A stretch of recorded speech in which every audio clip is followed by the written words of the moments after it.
Olá, meus amigos, minhas amigas do site Notícias Agrícolas. Estamos aqui nessa segunda-feira, que estava bem quente e agora choveu bastante aqui em Uberlândia. E então estamos bem felizes porque o milho safrinha aí que estava sofrendo um pouco teve uma chuva espetacular e espero que essa chuva tenha pegado aí todo o Brasil Central e todo o sul do Brasil, toda a região que precisa de um pouco de chuva para dar sequência nessa potencial bela safra de milho que nós temos. E hoje, nessa nossa segunda-feira, temos uma convidada de honra aqui, espetacular, que vai trazer coisas de alta astral para nós aqui, que é a Ana Paula Cozzi. Ela é presidente executiva da Associação Nacional das Indústrias Processadoras de Cacau. Ana Paula, seja bem-vinda. Eu quero ter o privilégio aqui já de fazer a primeira pergunta.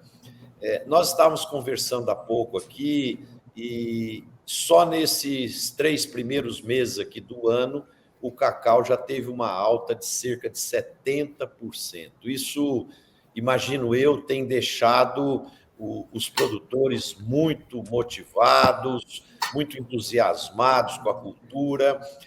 Eu estive há uns 5, 6 meses atrás em Ilhéus e conversei com o pessoal lá, tinha muita gente também entusiasmado com o futuro do cacau. Então, eu acredito que nós estamos entrando numa nova era, numa nova onda de muita prosperidade para a cultura. É isso mesmo? Boa tarde, Marcelo, Letícia, Roberto. Muito prazer em estar aqui. Realmente, a gente tem tido altas, eu brinco que é recorde atrás de recorde no cacau esse ano. O preço da commodity tem subido bem, a gente tem aí uma relação de oferta e demanda, onde a oferta está menor do que a demanda, e isso explica o preço. E a gente tem que olhar para isso de uma forma positiva para o mercado brasileiro, porque é o momento, é a oportunidade para que a gente possa crescer, que a gente possa voltar a ser autossuficiente, o produtor investir em melhoria da sua propriedade, melhorar a produtividade, implantar novas áreas. Então, eu acho que a gente está, sim, pensando em cenário brasileiro num momento muito especial para a cacauicultura nacional. Roberto? Ana Paula, um prazer estar com você aqui, viu, minha filha? Tem um consumidor de cacau processado, sou eu aqui nesse mundo. Então, a Letícia sabe disso, o Marcelo também. No meu escritório, lá na Getúlio Vargas, tem uma gaveta, parece uma mina de chocolate. Você abre assim, pula, sonho de valsa, alpino, batonzinho, um negócio tremendo. Mas, queria te perguntar um pouco de economia geral nesse tema. Como é que está o Brasil hoje no cenário global? Quais são os maiores produtores? Que situação está o Brasil? E essa questão de preço agora, isso tem é uma tendência? Como é que você está enxergando isso em termos de perspectiva? Ótimo, obrigada pela pergunta, Roberto. Então, hoje, os maiores produtores de cacau do mundo estão concentrados na África. Costa do Marfim e Gana são os 2 maiores produtores. Costa do Marfim é responsável por mais ou menos 45%, 46% da produção mundial. O Brasil, hoje, figura como o 6º maior produtor de cacau, sendo que a gente fica atrás de países como Equador, Camarões. Então, a gente tem um potencial de crescimento, porque o Brasil é muito maior e é uma potência do agro em muitas outras culturas. Então, a gente tem um potencial de crescimento. Então, o que a gente acredita hoje, os investimentos que estão sendo feitos é para que a gente cresça nos próximos anos e possa voltar a ter uma relevância no mercado internacional, chegando numa produção ali de 400 mil toneladas até 2030.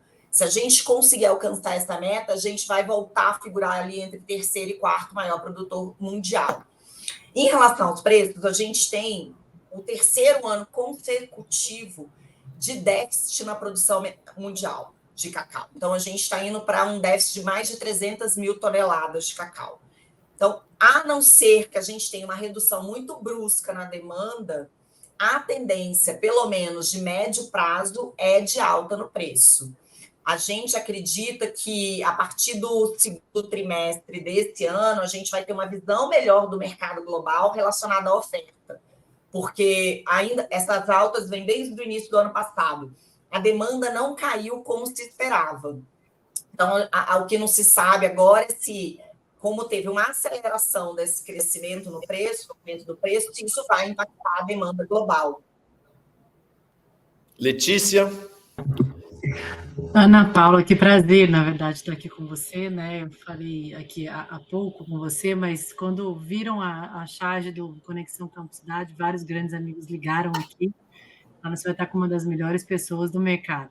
Então, fico muito feliz, o Edu Bastos te mandou um grande abraço, a Mari Crespolini também, e me contaram um pouquinho aí da sua trajetória. Então, é um grande prazer estar dividindo esse painel aqui com você. E você falou um pouquinho de exportações, da colocação do Brasil, né? As exportações e as importações de cacau, em dólares, elas variam um pouco, né? Elas são bem parecidas, né? A gente exporta o tanto que importa. E você falou que nós somos o sexto maior produtor, e para chegar em terceiro, quarto maior produtor, a gente teria que aumentar das 273 mil toneladas produzidas, né, e para 400. E qual é o maior desafio para ampliar essa produção no Brasil? Apesar da gente ser um dos centros de origem do cacau, uma potência no agronegócio, a gente segue importando cacau porque a gente não produz o suficiente. E dentro dessa pergunta também, com a sua vasta experiência de articulação em Brasília, qual o papel das relações governamentais nesse estímulo de aumento da produção e exportação do cacau, e como que esse setor privado tem dialogado com o setor público? Letícia, olha, muito obrigada. Eu também sou uma admiradora do seu trabalho. E qualquer palavra do Edu e da Mari tem exagero, viu? Porque eles estão muito queridos. Mas, a bem da verdade, a gente tem hoje a produção anual, ela, na verdade, deve girar em torno aí de 230, 240 mil toneladas, pensando no ano passado, que foi um ano muito bom. A capacidade instalada da indústria, pensando nas associadas da IPC, nas pequenas processadoras, gira em torno de 300 mil toneladas de cacau. Então, a gente tem um gap grande, é por isso que a indústria nacional importa cacau, porque nós somos um hub de distribuição de derivados de cacau, que é o licor, manteiga e pó. Então, o Brasil industrializa esse cacau aqui e exporta. A exportação de amêndoas é muito pequenininha, ela não chega a 1.000 toneladas ano. Então, o que bate a nossa importação de amêndoas com a nossa exportação de derivados, ela é ali equivalente, porque a gente importa para industrializar e exportar.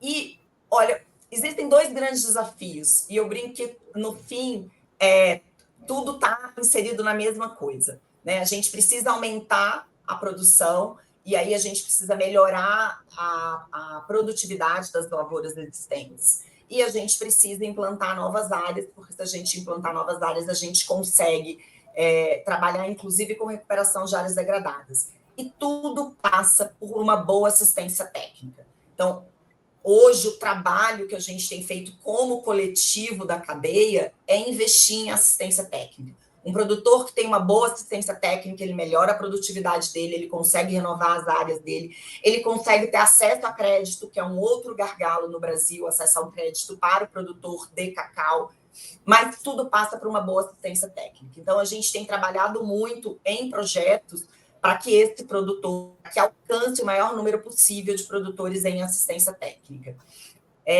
Como o RELGOV, né, Relações Governamentais, pode ajudar isso, é nessa articulação. Hoje, a Cacauicultura tem uma iniciativa que chama Iniciativa Cocoa Action Brasil, que veio para o Brasil em 2018, é uma das obras de artes do Edu Bastos, que na época era a pessoa que liderava a IPC, e junto com outros atores, né, convenceu o World Cocoa Foundation a trazer a iniciativa para cá.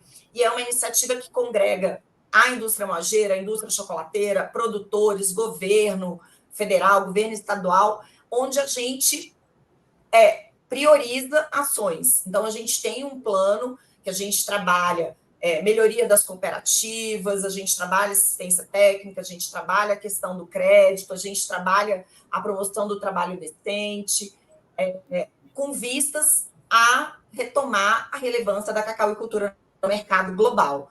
A gente acredita muito nisso, tanto que a gente, para além disso, teve uma ação coletiva junto com o Ministério da Agricultura, e o Ministério da Agricultura, ano passado, lançou um programa que chama Cacau 2030, Plano Inova Cacau 2030. que é o plano que tem como objetivo alcançar as 400 mil toneladas em 2030. Ana Paula, eu vou te fazer duas perguntas aqui, uma mais técnica e a outra mais mercadológica. A primeira é o seguinte: como eu sou agrônomo, eu sou de uma época que a vassoura de bruxa era uma doença muito séria, que, de uma certa forma, exterminou aí várias plantações de cacau, porque era um fungo que tinha no cupuaçu, na época, o seu hospedeiro, e o cupuaçu é uma planta aí irmã do cacau, do mesmo gênero, né? Então, ela conseguia migrar do cupuaçu para o cacau, e no cacau ela tinha um efeito destrutivo muito grande. Então, o primeiro ponto, essa questão está superada hoje ou ela é administrável? E ligado a essa pergunta também, na minha época de agrônomo, o cacau era uma planta de sombreamento, né? Então, continua sendo uma planta de sombreamento, precisa de outras árvores maiores para proteger o cacaueiro, ou isso também já está superado? E a outra pergunta é mercadológica.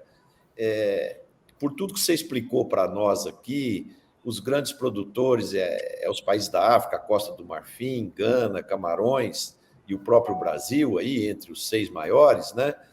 E a gente não vê a Suíça, porque a Suíça é clima frio, gelado e tal. Só que, por onde a gente anda, o melhor chocolate do mundo é o chocolate suíço, né? Tem o belga também, Marcelão. Hein? Tem o belga também. Exato. Então é o seguinte: por que os países como Bélgica, Suíça se consagram aí como os grandes produtores de chocolate de alta qualidade? Aí seria a tecnologia, seria o leite que é misturado no cacau, porque isso deixa a gente triste, né? Por exemplo, no caso do café, nós somos o maior produtor de café do mundo, e o café bacana, de alto valor agregado, é alemão ou italiano, sendo que eles não produzem café, né? Então, eu queria que você comentasse esses pontos aí, por favor. Legal, ótima oportunidade para falar sobre algumas coisas interessantes. Primeiro, eu vou começar pela última. O Brasil tem excelentes chocolates, tá? E tanto é que os nossos chocolates têm ganhado, e o nosso cacau tem ganhado muitas premiações. Em geral, os países produtores, quando a gente olha, especialmente para a África, não são países que fazem chocolate, né? São países, um dos poucos países do mundo que produz amêndoa e também chocolate, tem um mercado chocolateiro relevante, é o Brasil, né? Eu falo assim, hoje a Europa, ela é o principal mercado de moagem do mundo, o principal mercado de produção de chocolate do mundo, o principal mercado de consumo de chocolate do mundo. Mas ele é 100% dependente de importação. O mesmo com os Estados Unidos. O Brasil, se a gente olha para os produtores de cacau na África, eles têm ainda uma indústria moageira que não é muito grande, nem uma indústria chocolateira. Não tem indústria chocolateira, e o consumo do produto final é muito pouco. O Brasil e é por isso que eu acho que o Brasil é a grande oportunidade da cacauicultura agora, é porque o Brasil tem da produção de amêndoas ao consumo de chocolate. O chocolate no Brasil chega a 5.000 e tantos municípios, né? A gente tem como fazer esse chocolate chegar lá. E produzimos excelentes chocolates. Eu não vou falar as marcas aqui, porque eu não posso, mas depois, no privado, eu conto ótimos chocolates que a gente tem. Então, eu acho que hoje a Suíça, a Bélgica, a própria Holanda são conhecidas como bons produtores de chocolate, porque realmente tem bons chocolatiers, tem indústria de chocolate lá grande, mas também por conta de marketing, né? Então, a gente precisa aprender a vender o nosso chocolate também, porque a gente tem bons chocolates. Em relação à vassoura de bruxa, sim, a vassoura de bruxa ela ainda existe, ela ainda é um problema, é algo, e aí a assistência técnica entra, porque Óbvio que hoje a gente já convive, consegue ter uma produção, né? Quando a vassoura chegou, Marcelo, você deve se lembrar, o professor Rodrigo também, que a nossa produção caiu de 400 mil toneladas para menos de 150, né? Foi uma queda enorme. E até hoje o Brasil não conseguiu retomar as 400 mil toneladas. Então a vassoura de bruxa ainda é uma questão que a gente precisa trabalhar. Há um esforço muito grande de registrar produtos para que possam combater a vassoura de bruxa. Ela é mais perigosa ali na região da Bahia, por conta do que você colocou, né, da plantação com sombreamento. Na Bahia, boa parte da produção de cacau é no sistema Cabruca. O que é o sistema Cabruca? É a Mata Atlântica em cima e o cacau embaixo. Então, esse sombreamento, essa condição acaba favorecendo a vassoura de bruxa, e a depender do ano, da quantidade de chuva, a gente chega a ter mais de 30% de perda nas produções. Então, a gente continua tendo que trabalhar com a vassoura de bruxa. Mas hoje, para além da vassoura de bruxa, a gente tem um risco eminente, que é da monilíase.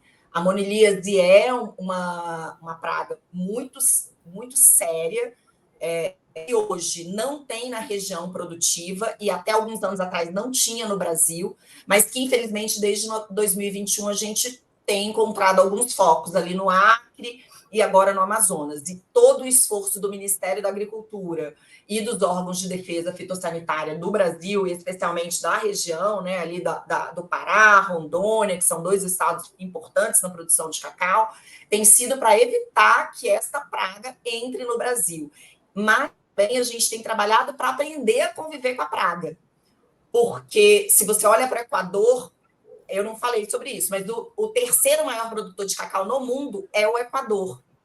E eu brinco que o Equador é menor do que a Bahia, né? Então, se o Equador pode produzir 400 mil toneladas, o Brasil pode produzir muito mais. A gente só precisa superar esses gargalos, né? Então, acredito que a vassoura não vai deixar nunca de existir, mas aos poucos a gente vem aprendendo a conviver com ela. E, mais uma vez, manejo e assistência técnica é a chave para essa transformação. Sobre o sombreamento, sim, o cacau, tanto é que o cacau é uma cultura que ela vai muito bem em sistemas agroflorestais, né, consorciada com outras árvores, ela precisa de sombreamento, mas de uns anos para cá vem se descobrindo que não necessariamente que não é uma regra que não possa ser diferente. Hoje a gente tem projetos de cacau muito interessantes, um deles em Barreiras, ali no oeste da Bahia, cacau a pleno sol, irrigado, com alta tecnologia, com inovação, com uma produtividade média de 3.500 quilos por hectare, que é uma produtividade média muito boa, ainda mais se comparada à produtividade média do Brasil hoje, que infelizmente está na casa dos 300 quilos por hectare, que é muito pouco, né? Então, realmente, o cacau vai muito bem com sombra, realmente o cacau tem um potencial enorme de preservar o ecossistema onde ele está instalado, e é por isso que a gente até hoje tem uma boa parte da Mata Atlântica ali da região da Bahia por conta do cacau. O cacau em sistemas agroflorestais vai super bem, mas vem se descobrindo que é possível também ter um bom cacau em áreas a pleno sol, e tem vários projetos aí pipocando que vai ajudar a gente a alcançar essa autossuficiência na produção local. Ana Paula, essa resposta que deu agora ao Marcelo, de alguma forma se complementa uma afirmação sua anterior, que o tema é assistência técnica. Tem assistência técnica para fazer uma coisa bem feita. Então, tem 2 perguntas nessa linha. Primeiro, do ponto de vista de tecnologia, nós estamos bem em relação ao resto do mundo? Variedades, sistemas de adubação, controle sanitário, estamos bem nessa área, número 1. Número 2, você está falando aí de cacau a pleno sol. A pergunta é, para onde vai se expandir a cacauicultura no Brasil? Nessa condição de pleno sol também. Ótimo. Então, Roberto, a cacauicultura ainda é uma cultura que, infelizmente, tem pouca tecnologia. né? E a gente tem trabalhado muito para que essa inovação, tecnologia, mecanização chegue à cacauicultura. Mas não é só no Brasil, é no mundo inteiro. A cacauicultura ela ainda é algo muito... a produção evoluiu pouco. O que a gente tem visto ultimamente é um investimento muito grande em novos biológicos, né, em novos produtos que possam vir a trabalhar junto com a cacauicultura. Muita pesquisa, especialmente da CEPLAC, mas também de outras instituições, com foco a encontrar clones que possam ser resistentes a essas pragas, tanto a vassoura quanto a monilise. A CEPLAC e os Centros de Inovação do Cacau são duas instituições extremamente importantes no desenvolvimento tecnológico para a cadeia. E a gente tem discutido muito essa questão da mecanização, porque a cacauicultura ela ainda é muito dependente de força de trabalho, né? E é difícil. Então, hoje, você ainda continua cortando o cacau como se cortava há 40, 50 anos atrás. Você continua colhendo cacau como se colhia 40, 50 anos atrás. Então, o que a gente via antes continua hoje, mas já existem, é isso, né? Já existem alguns produtores que têm criado suas próprias máquinas, e isso é muito legal de ver, porque eu acho que tem muito a ver com o brasileiro que olha para um problema e procura uma forma de solucionar, e eles compartilham. Então, eu acredito que nos próximos 10 anos a gente vai ver uma revolução no cacau, tal qual houve em outras culturas aqui no Brasil. E a gente se muito no café, porque a gente acha que o café é um modelo muito interessante de mudança, é um benchmark muito interessante e que se assemelha em algumas características para o cacau. Eu falei tanto que eu esqueci da outra pergunta. Para onde o cacau vai se expandir no Brasil? O cacau, isso.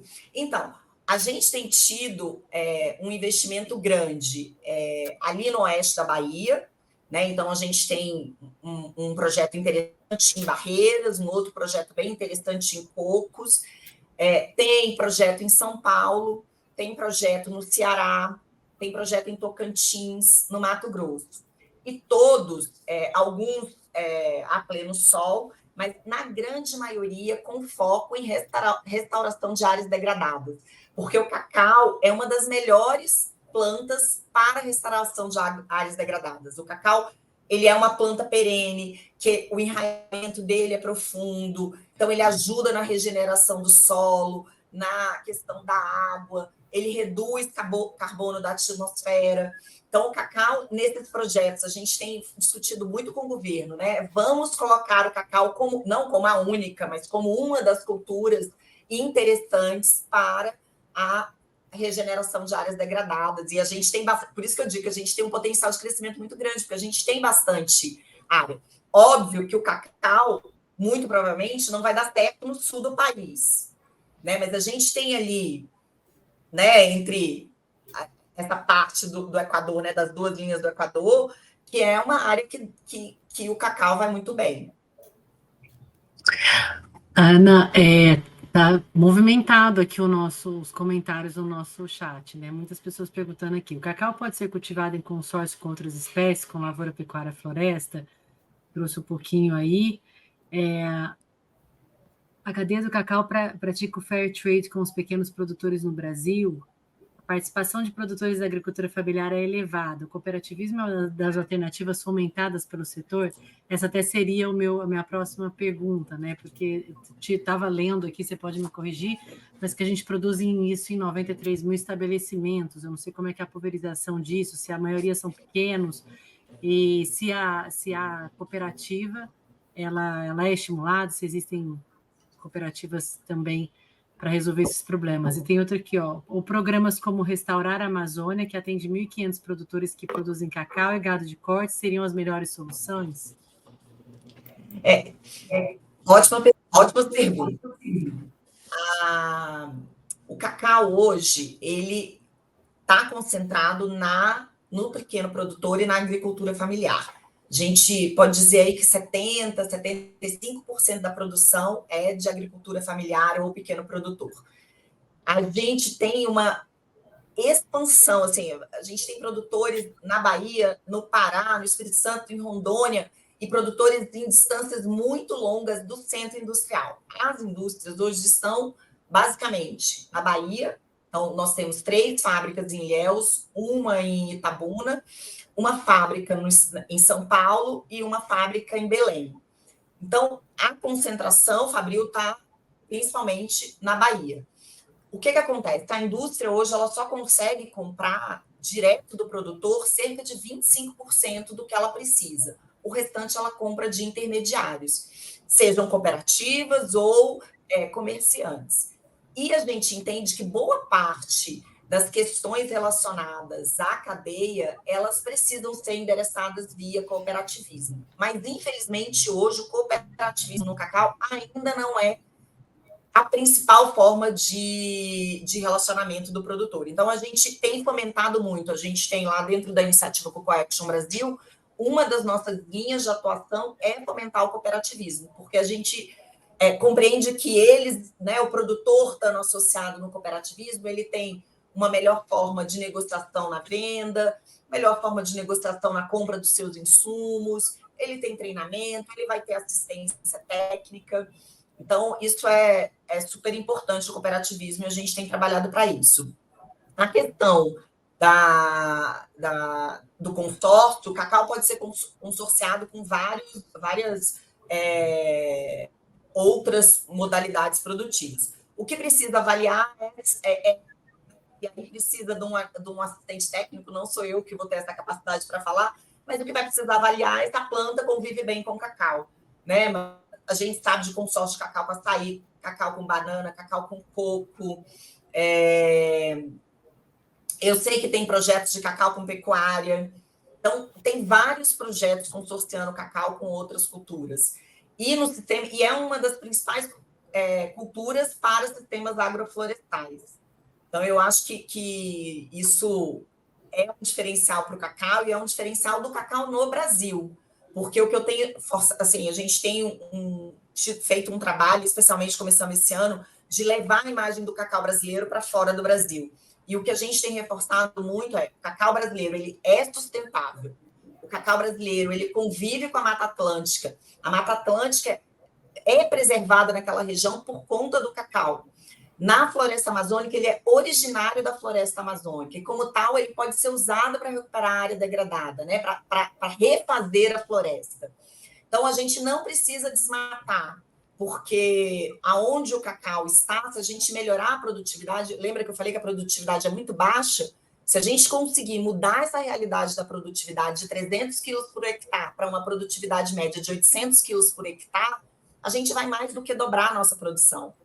E as novas áreas, o incentivo é que elas sejam para a recuperação de áreas degradadas, né? Então, não precisa derrubar um pé de árvore para plantar cacau no Brasil. Muito pelo contrário, a gente vai plantar árvore. E aí, fazendo o meu merchan, a gente fez um documentário, chama Cacau, Fruto Sustentável do Brasil, onde a gente mostra tudo isso, como é que o cacau convive com esses ecossistemas e esses biomas, e como ela convive bem, como ele é importante para esses biomas. Ana Paula, sem sombra de dúvida, isso que você falou agora é muito importante, esse potencial que nós temos de crescimento para a cultura do cacau e totalmente atrelado aos valores de ESG, de sustentabilidade, de integração com a exploração consciente lá na Amazônia, né? Então, tem tudo para o cacau evoluir no Brasil, porque também, quando existe preço favorável, o empresário acredita, aposta e investe, né? Eu queria falar agora um pouquinho, a semana passada a Conab soltou sua revisão, a nova revisão da safra brasileira, prevendo aí uma produção de 295,5 milhões de toneladas, com uma queda aí de 1,4% em relação ao ano anterior.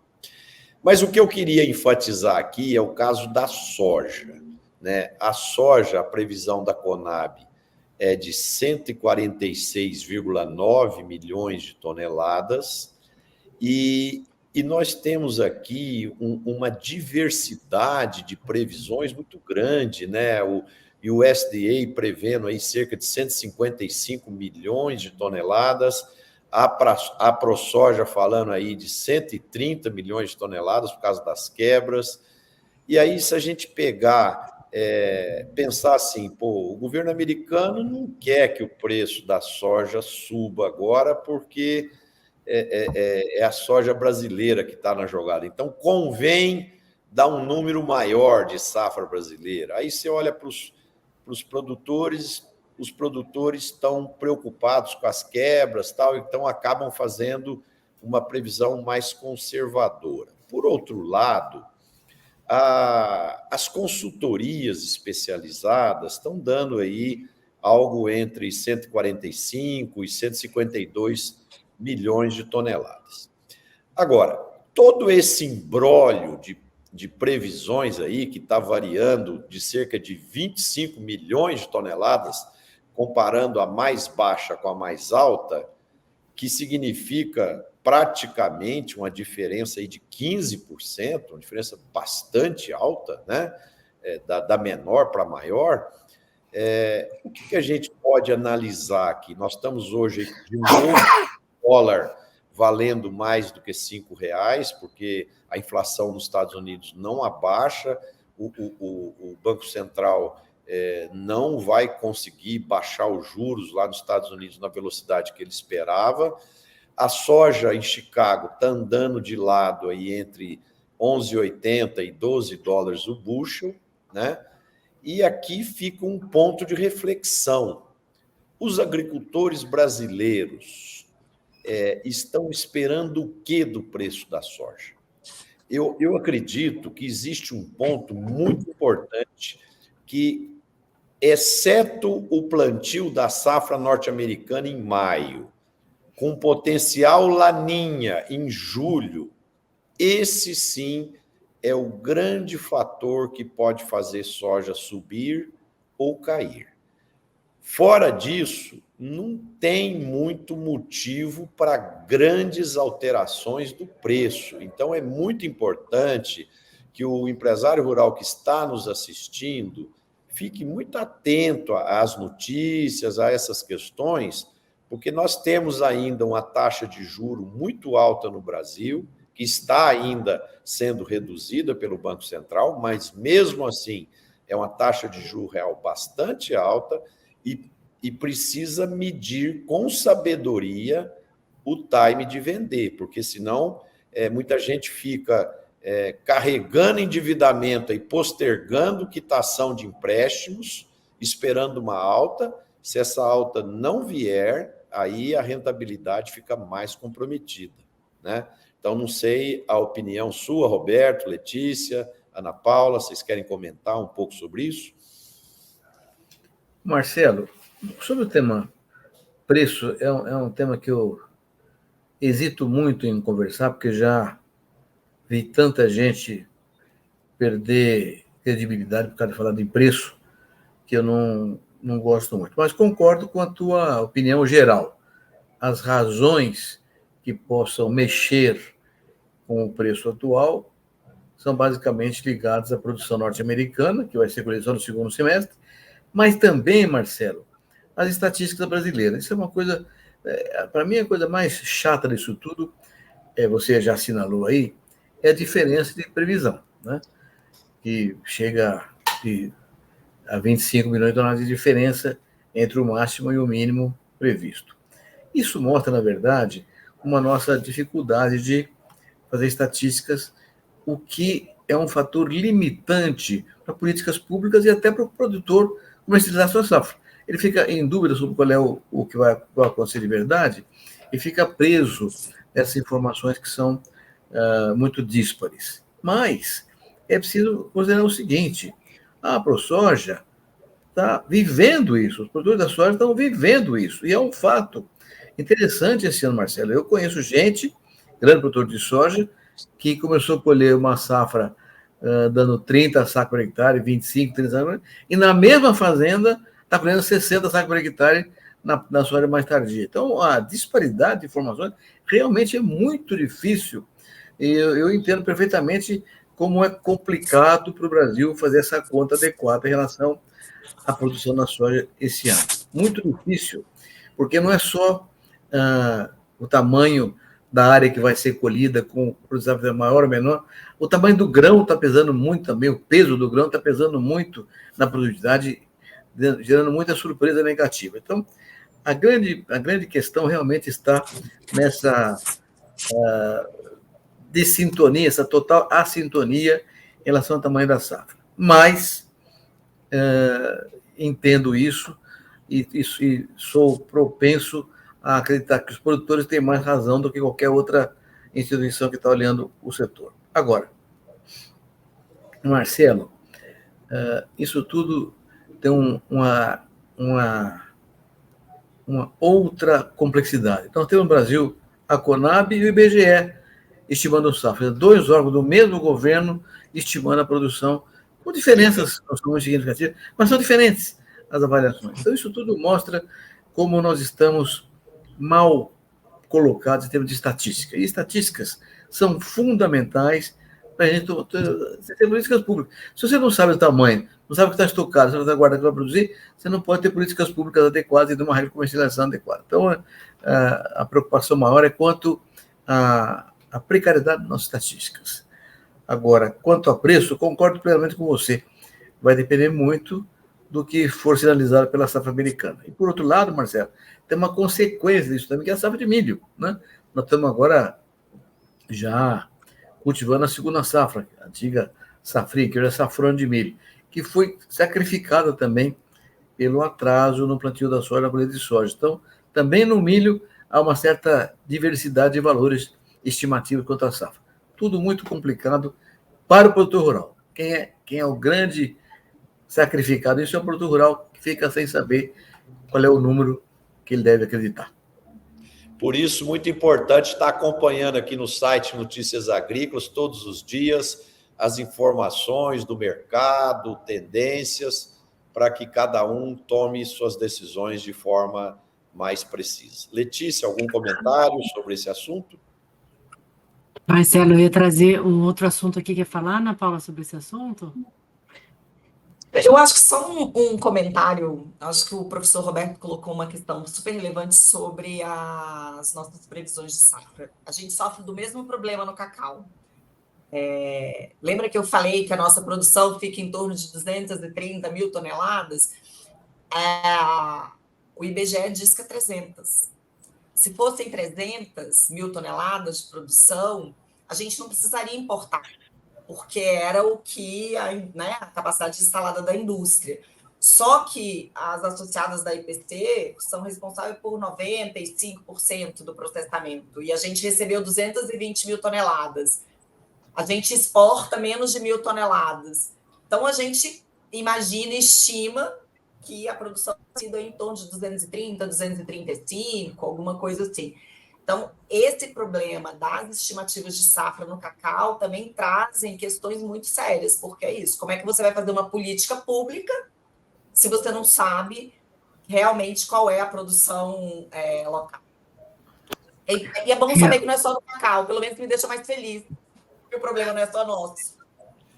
Realmente esse problema é crônico. Acho que é crônico, e ele vai ter que ser resolvido, grande parte, acho que pela iniciativa privada aí, que enquanto a gente não mede, a gente não consegue avançar, né? Mas o governo brasileiro, vindo dentro dessa parte de grãos aí, de comida, né, Marcelo? Ele está preocupado bastante com o alimento mais barato na mesa do consumidor. Então, foi anunciado que eles vão adotar medidas já no próximo Plano Safra, para incentivar alimentos básicos como feijão, arroz, trigo, milho e mandioca, para que eles cheguem no prato do brasileiro mais barato. E uma dessas iniciativas, ainda não foi fechado esse anúncio, mas parece que é criar linhas de crédito para que esses produtores, nesses alimentos essenciais para a alimentação, sejam incentivados, né? A gente teve um problema nos preços aí também atribuído às questões climáticas, com El Niño desacelerando, El Niño vindo, talvez isso também se mantenha, mas tem algumas coisas que a gente não consegue fazer, né? Medir, vamos falar aí, o plano safra e a produtividade para verificar os preços, mas tem coisas que a gente já sabe que a gente consegue investir no Brasil, né? Nessa melhoria da logística. Oi. Termina, desculpa.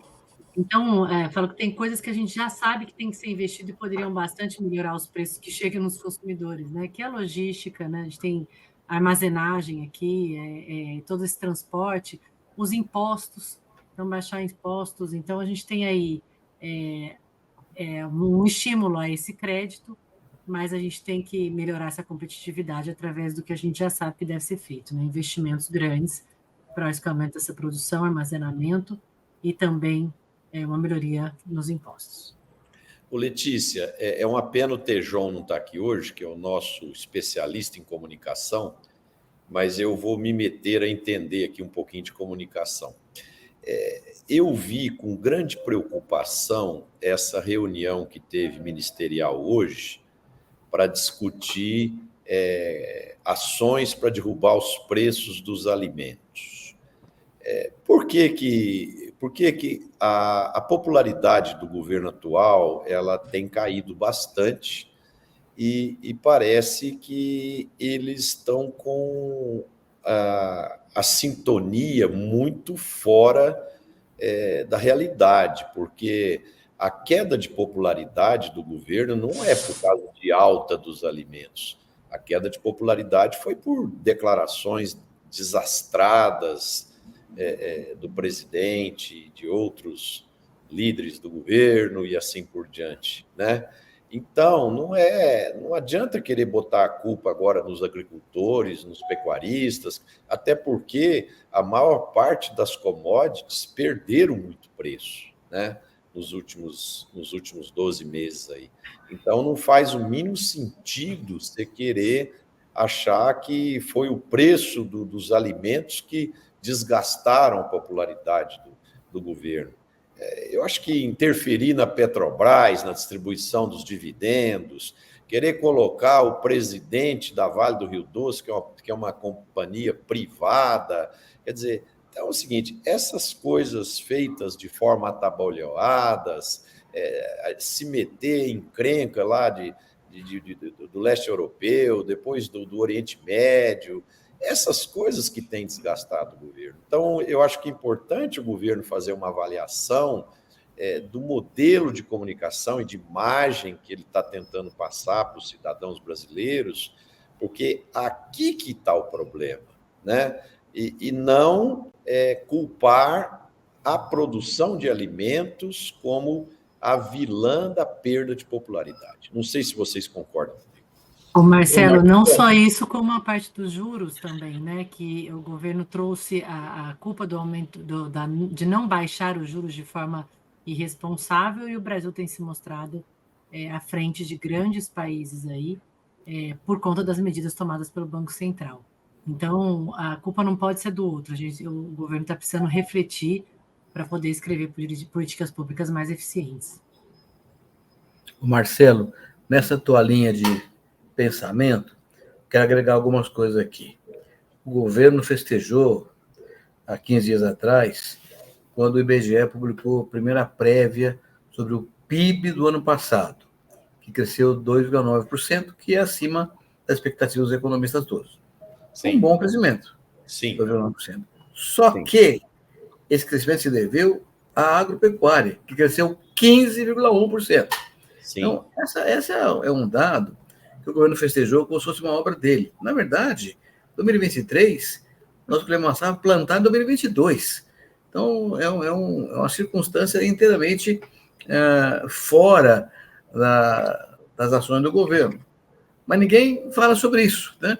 E agora, vem com essa questão de querer controlar preço é a maior bobagem. Nós tivemos 20 experiências de recessão, todas foram um desastre, e a principal delas foi o Plano Collor, que foi uma tragédia quando se controlou o preço, mas antes também, lá no plano do Sarney, também controlar o preço. Toda vez que controlar o preço, dá errado. A Argentina é um exemplo mais recente, não pode controlar o preço e dá errado. Tem que deixar o mercado funcionar.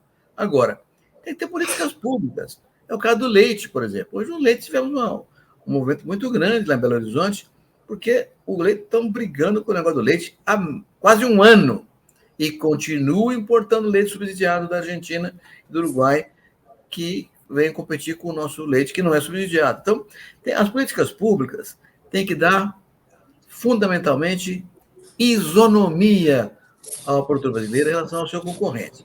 Não é interferir em preço, é criar condições de igualdade para que a competição seja legítima, que o produtor possa vencer com a sua própria competência, como fizemos em 2023. Óbvio, esse ano os preços serão menores, então não vai ter o mesmo crescimento do PIB do agronegócio ou da agropecuária, portanto não vão ajudar mais o Brasil na mesma condição.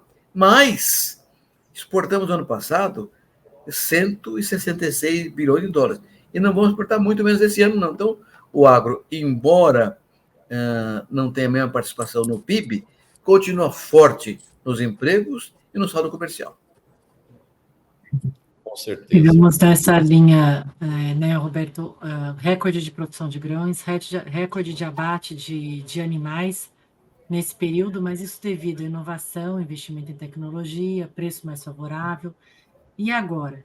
Né, nós vamos ter aí o clima, um possível problema no clima, sem seguro rural, os preços em baixa e muita gente segurando investimento em tecnologia.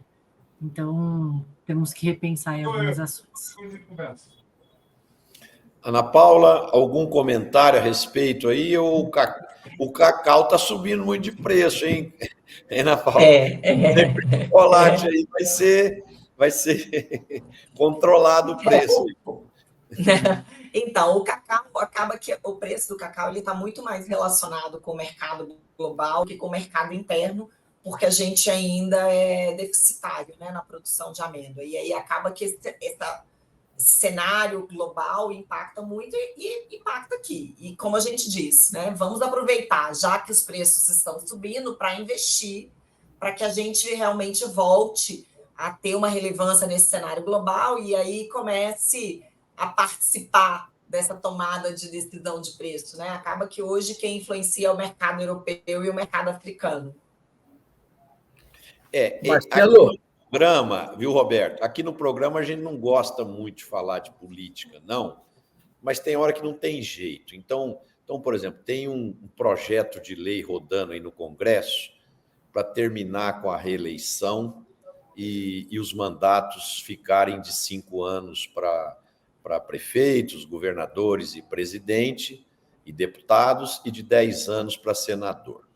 Eu sou plenamente favorável a isso, porque os políticos precisam esquecer a eleição e precisam começar a trabalhar e fazer gestão e administrar bem, em tocar bem a máquina pública, né? E a gente não vê isso aqui, parece que a eleição não acaba nunca, né? Aqui a gente tem sempre aquela bipolaridade aí, A contra B e B contra A. Esse assunto não acaba, esse assunto está chato, né? Eu acredito que nós precisamos começar a eleger líderes que vão administrar o país para ele evoluir, para ele melhorar, investir na educação, na saúde, na habitação, na segurança. Eu há alguns momentos atrás aqui, estava conversando com um amigo que esteve na China. Ele ficou encantado com a China, falou, pô, todo mundo fala lá que é ditadura, isso, aquilo, mas lá eu saí na rua, andei de madrugada na rua, para tudo quanto é lado, o risco de assalto é zero, né? E que liberdade é essa que nós temos aqui, que nós não podemos sair de casa à noite, né? Eu fui no Uruguai esse final de semana passado, lá no Uruguai andei a pé, lá em Montevidéu, em Punta del Este, para todo lado, risco de assalto próximo de zero. Então é o seguinte, nós perdemos alguns valores básicos da vida, que é o direito de ir e vir, que nós não estamos podendo mais. A gente não pode sair na rua à noite a pé. Bom, Marcelo, você falou aí que a gente não gosta de falar de política aqui no programa, né? Mas concordo com você. Esse negócio de reeleição já mostrou que você ganha a eleição, no dia seguinte trabalha para a reeleição dele. todo o assessor dele. Então, tem que acabar com isso, aumentar o período de governo, fazer coincidência de eleições, mudar um pouco o sistema eleitoral, partir para uma coisa mais local, com voto distrital misto, diminuir o partido. Tem que fazer uma reforma política para valer. Agora, quem faz a reforma política é o parlamento, que tem interesses contrários a esse interesse. Então, vai ser um negócio complicado. Mas para não falar de política, botar um pouquinho para o Cacau, com a Ana. Cacau é cultura permanente, né? Então, isso é uma coisa importante, porque você amortiza os custos de implantação e aí a coisa fica muito mais fluida daí para frente. E aí, Marcelo, eu acho que nós precisamos conversar aqui 1 hora sobre o tema de floresta plantada no Brasil.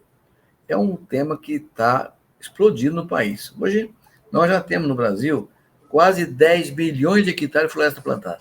10 bilhões de hectares. Isso aí equivale à área de cana-de-açúcar no país. Então, é uma baita área, floresta plantada.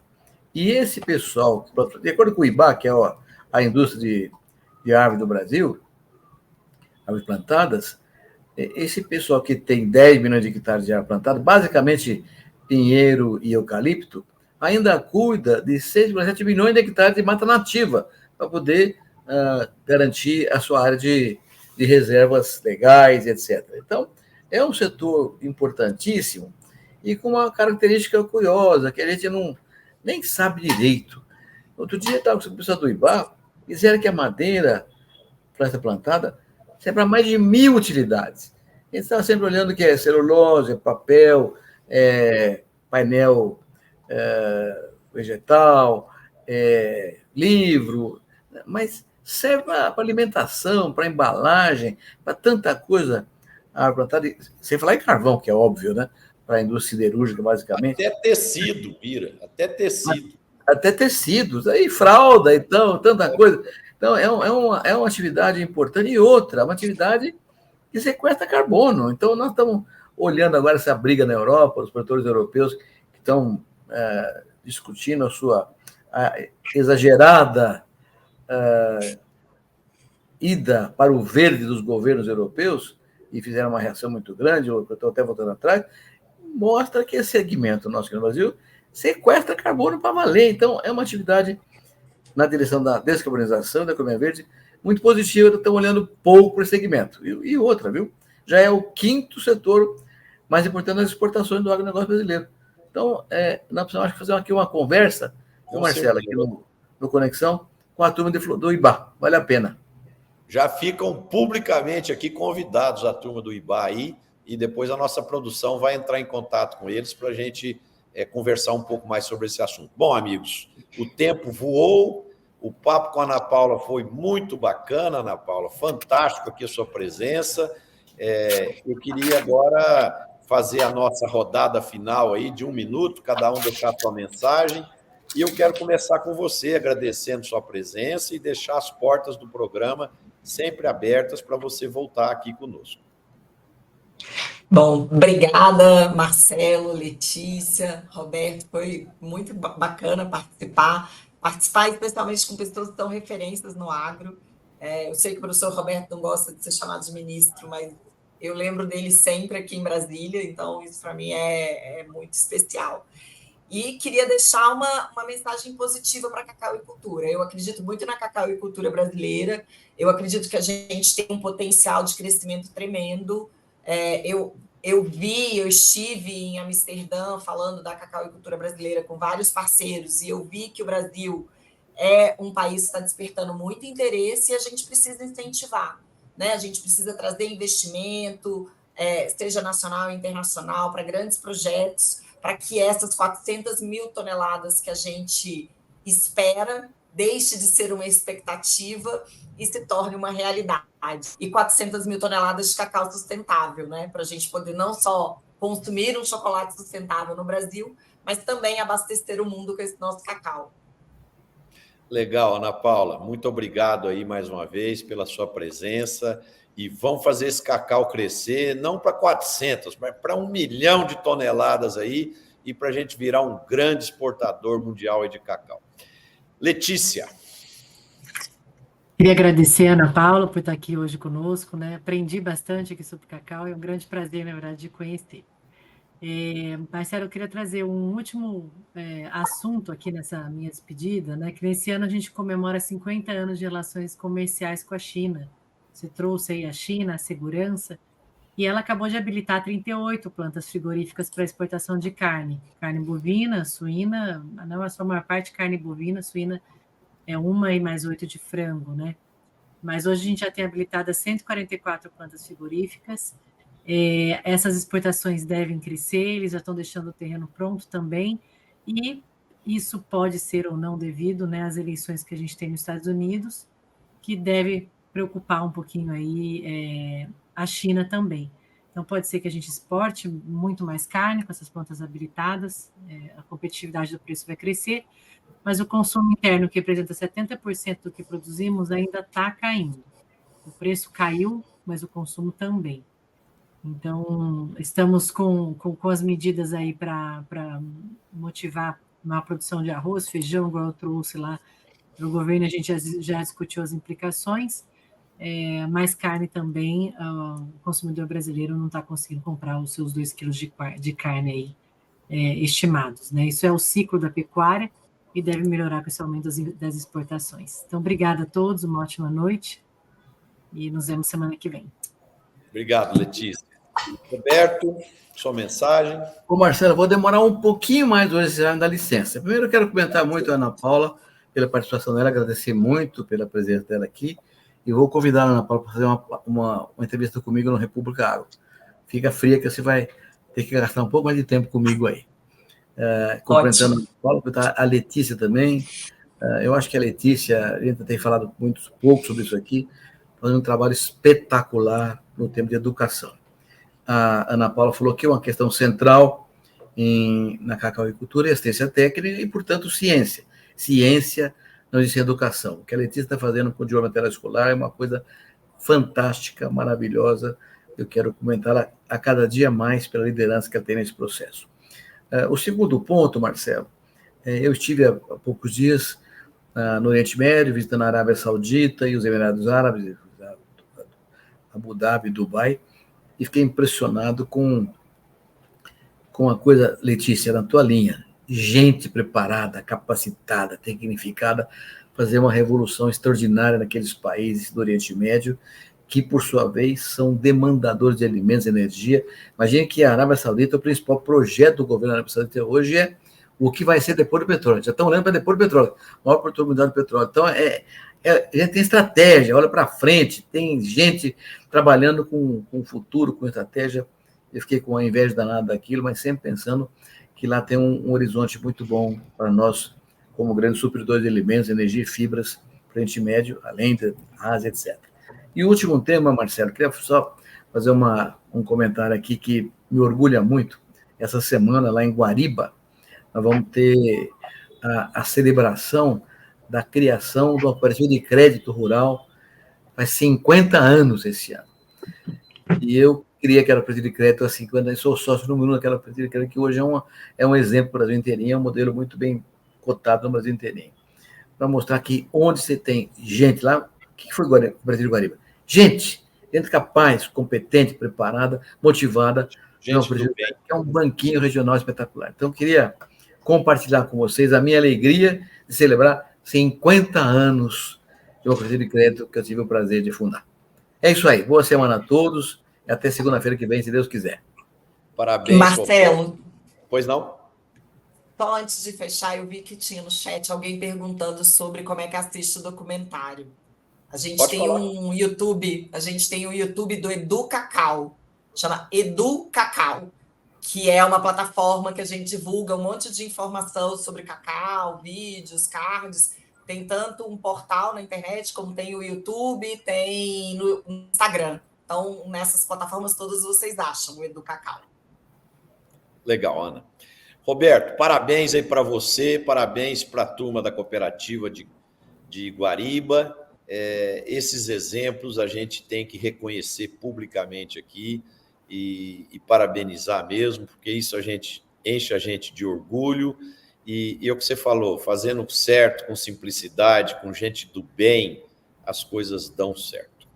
Bom, a mensagem final aqui, como vocês sabem, eu sou especializado em gestão e eu acredito muito que a gestão faz a diferença nos negócios.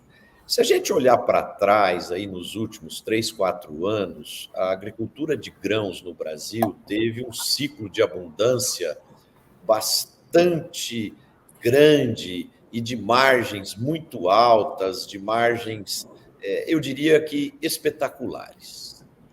Agora, o que a gestão ensina para a gente? Ensina para a gente o seguinte, que se você olhar qualquer tipo de negócio, se você vê os times de futebol, os jogadores, os artistas, os cantores, ninguém tem um sucesso pleno, eterno, como se fosse uma reta no sentido para cima. O que a gente vê? A vida de todos nós, empresas, negócios, ela é cheia de altos e baixos. Agora, se você tem 3, 4 anos de ciclo de muita abundância, o que um bom gestor precisa fazer? Reservas. Pensar que um dia aquele oceano azul que ele está navegando, ele pode ficar vermelho, cheio de ondas. Então, se você construi reservas estratégicas, você consegue passar o mau tempo ou o deserto que tiver no seu caminho com muito mais segurança e facilidade. Então, eu queria pedir para todos que estão nos assistindo, vamos praticar um pouco mais de gestão, vamos fazer planejamento, vamos enxergar a longo prazo, como esse exemplo que o Roberto acabou de dar aí, os sauditas já estão pensando no país deles para depois do petróleo, né? Então, quando nós tivermos de novo num ciclo de abundância, e aqui eu convido a turma do cacau, que está com uma alta aí de 70% aí nos preços, que estão num ciclo de abundância, vamos construir reservas estratégicas, vamos construir capital de giro, porque quando os preços ficarem comuns, normais, nós estaremos totalmente preparados para enfrentar o momento desfavorável. É isso, meu boa noite para todos. Obrigado aí pela presença, Ana Paula, obrigado, Letícia, obrigado, Roberto. Queria agradecer os internautas que nos assistiram, aqueles que irão nos assistir. Quem gostou do programa, bote um like aí, compartilhe com os amigos para o nosso programa cumprir esse objetivo maior, que é unir o público urbano ao público rural. Um abraço a todos e boa semana.